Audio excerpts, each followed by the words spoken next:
Why did you choose Child Hope? Alam nyo, bata pa lang ako, nakakalaro ko ng mga street children. Kasi si mama, ayaw po ako palabasin sa bahay.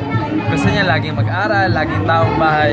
Ako lagi ako tumatakas. Tapos pag tumatakas ako, ang mga kalaro ko, mga street children talaga na hindi ko naman kakilala. So ganun na lang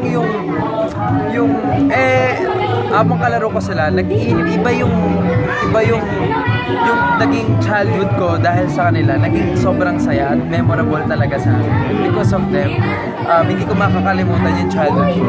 Kaya naman ganun yung lambot ng puso ko pag nakakita ko ng mga street children. Lalo na yung mga batang kitang-kita mo na napakababaw lang ng kaligayahan. Sobrang sarap sa pakiramdam na napapasaya mo sila sa kahit maliit na pamamaraan lang. And I feel so blessed and thankful na kasama sila. It's a blessing. Sila yung blessing. Yung message mo kanina medyo meaningful na sabi mo parang study first before. Yes, totoo yun. Ganun din ba yung ginawa mo? Yes po, kahit anong pangarap kasi sabi ko sa nila kung gusto nilang maging artista, lahat sila gusto.